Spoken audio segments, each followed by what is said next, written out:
My name is Nargis Gupta. In last video we have started the operators and types of operator, जिसमें आपने first operator हमने discuss किया था arithmetic operator.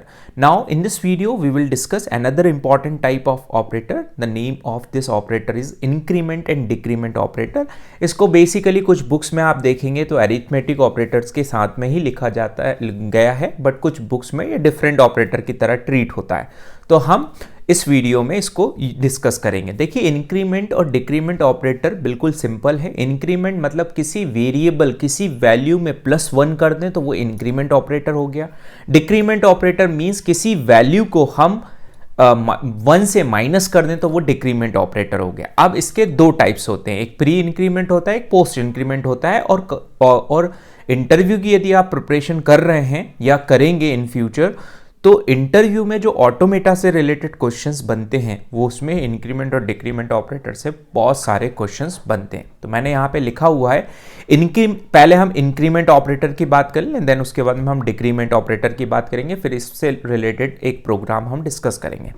Increment operators are the unary operator used to increment by 1. Unary operator होते हैं, increment 1 से increment हम इसके थ्रू किया जाता है. The increment operator is denoted by the double plus. इस तरह से इसको डिनोट करेंगे. लाइक फॉर एग्जांपल कोई वेरिएबल है ए के साथ में डबल प्लस लगा है, मतलब ए की यदि इनिशियल वैल्यू 10 है तो ये आफ्टर इंक्रीमेंट क्या हो जाएगी 11. या फिर ए के पहले लगा हुआ है, this is called the pre increment. अभी प्री क्या है, पोस्ट क्या है, वो अभी मैं आपको बताता हूं. दो टाइप्स के होते हैं आपके इंक्रीमेंट ऑपरेटर और डिक्रीमेंट ऑपरेटर की भी अपन बात करें तो एक प्री इंक्रीमेंट, एक पोस्ट इंक्रीमेंट. प्री इंक्रीमेंट मतलब जो भी आपका ऑपरेंड है उसके पहले आपके इंक्रीमेंट ऑपरेटर लगा होगा. ठीक, मतलब प्लस प्लस आपके ए वेरिएबल के पहले लगा है, this is called the pre. Post मतलब जो आपका वेरिएबल है उसके बाद में जो आपका ए प्लस प्लस लगा है, तो this is called the post. Pre मतलब पहले इंक्रीमेंट होगा. ठीक है, प्री मतलब पहले इंक्रीमेंट होगी वैल्यू बाय 1, देन उसके बाद में वो प्रिंट होगी. पहली चीज मतलब यहां पे इंक्रीमेंट हो जाएगी देन प्रिंट होगी.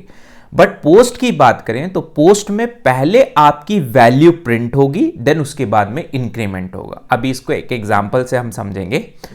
तो यहां पे मैंने प्री इंक्रीमेंट ऑपरेटर के बारे में लिखा है, when prefix is used is an expression, the variable is incremented first and then the expression is evaluated using the new value of the variable. जो मैंने आपको बताया वो. अब लाइक हमने यहाँ पे लिखा है x equals two plus plus a और a की वैल्यू लेट सपोज मैंने एज्यूम की है 10. तो इस केस में क्या हो जाएगा, जो x में वैल्यू जाएगी अपडेटेड वो वैल्यू होगी आपकी 11. This is a pre increment. और यदि पोस्ट इंक्रीमेंट होता, नीचे मैंने यहां पे लिखा है पोस्ट इंक्रीमेंट पे, यहां पे लिखा है x equals to a plus plus. Let us assume a value is 10. तो जो a की वैल्यू है 10, तो पहले आपकी वैल्यू जो a में x में रहेगी वो 10 ही रहेगी, मतलब इंक्रीमेंट. अब जब आपको इसको नेक्स्ट टाइम प्रिंट करेंगे तब जाके उसमें x में आपकी वैल्यू कितनी चली जाएगी 11. तो इसको हम अभी एक एग्जांपल से समझेंगे. जैसे एक्सप्रेशन इज इवेल्युएटेड फर्स्ट, इस एक्सप्रेशन को हम इवेल्युएट करेंगे first using the original value of the variable and then variable is incremented by 1. Like यहां पे मैंने लिखा है x इक्वल्स टू 10 और x को मैंने यहां पे इंक्रीमेंट कर दिया और पोस्ट इंक्रीमेंट. और अब मैं प्रिंटफ स्टेटमेंट के अंदर इस x को यदि प्रिंट करना चाहूं तो x की वैल्यू अब आपकी 11 प्रिंट होगी.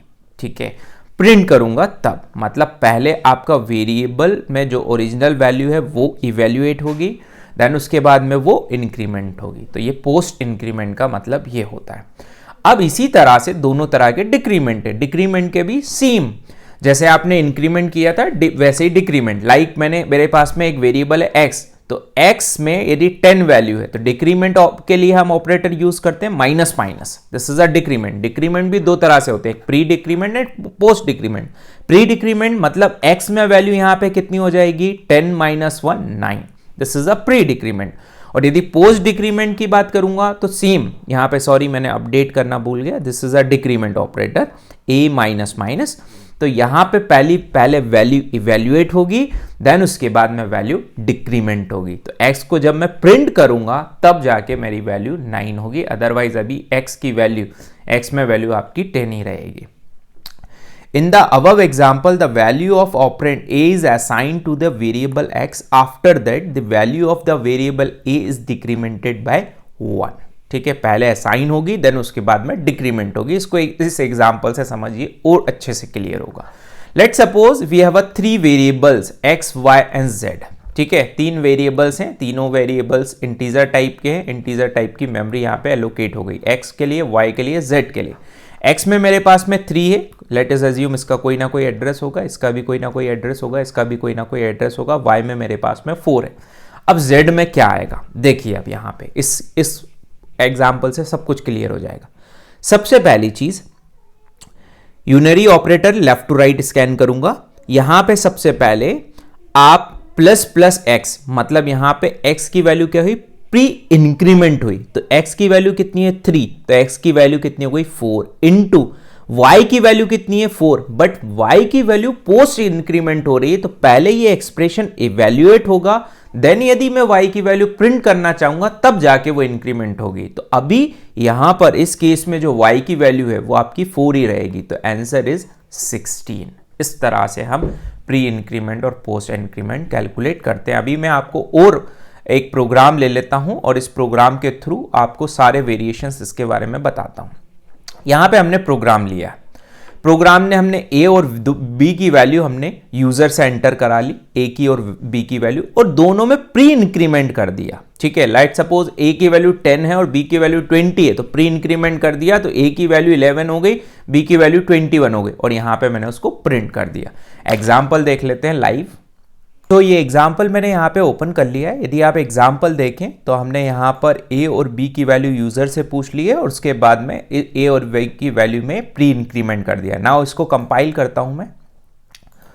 तो यदि आप देखेंगे तो ये पूछेगा आपसे a और b की वैल्यू. तो यहाँ पर हम ले लेते हैं a की वैल्यू 10 एंड b की वैल्यू हमने ले ली 20. The answer is 11 and 21 is the answer. तो यहाँ पे क्या हुआ, ये प्री इंक्रीमेंट हो गया. अब पोस्ट इंक्रीमेंट करके देखते हैं. ठीक है, नाउ मैं यहां पर इस क्वेश्चन में इसको प्लस प्लस कर दूं और यहां पर इसको भी प्लस प्लस कर दूं. तो अब देखिए आप, हमने क्या करा, पहले तो इवेल्युएट होगा एक्सप्रेशन, देन उसके बाद में प्रिंट होगा. तो जब हम प्रिंट करेंगे तो इसका भी आंसर आपका 11 एंड 21 ही आएगा पोस्ट इंक्रीमेंट के केस में. a की वैल्यू 10 एंड b की वैल्यू 20. अब आप बोलेंगे सर यहाँ तो कोई डिफरेंस ही नहीं है इस केस में, बट डिफरेंस तब पता चलेगा आपको यदि मैं यहाँ से इन दोनों को कमेंट कर दूँ. लेट अस अज्यूम यहाँ पे कमेंट कर दिया और यहाँ पर मैंने a को प्लस प्लस कर देता हूँ और b को भी प्लस प्लस कर देता हूँ. ये अब आप देखेंगे तो a की वैल्यू 10 है तो 10 ही प्रिंट होगी, b की वैल्यू 20 है तो 20 ही प्रिंट होगी. Now check, a is 10, b is 20, 10 और 20 ही आपका प्रिंट हुआ, because this is a post increment. यदि इसको मैं प्री इंक्रीमेंट कर देता हूं, पोस्ट हटा देता हूं यहां से, तो आप देखिए ये प्री कर दिया मैंने. तो प्री जब मैंने यहां पे कर दिया तो अब मेरी वैल्यू 11 और 21 ही यहां पे प्रिंट होगी. This is a post increment. इसी को आप डिक्रीमेंट करके देख सकते हैं, a minus minus, b minus minus, तो ये डिक्रीमेंट ऑपरेटर हो जाएगा आपका. कंपाइल करते हैं इसको हम. सो a इज 10, b इज 20, तो डिक्रीमेंट 9 और 19. उसी तरह यदि आप पोस्ट डिक्रीमेंट करेंगे, यहां पर इसको कर देता हूं मैं a माइनस माइनस और b minus minus. This is a post decrement. तो पहले प्रिंट होगी वैल्यू, देन उसके बाद में डिक्रीमेंट होगी. तो रिजल्ट इज 10 एंड 20. यदि मैं a की वैल्यू 10 ले रहा हूं, b की वैल्यू 20 ले रहा हूं, तो result is 10, 20. This is all about the pre-increment and post-increment operator. In next video, we will discuss another operator. The operator name is relational operator. Thank you so much.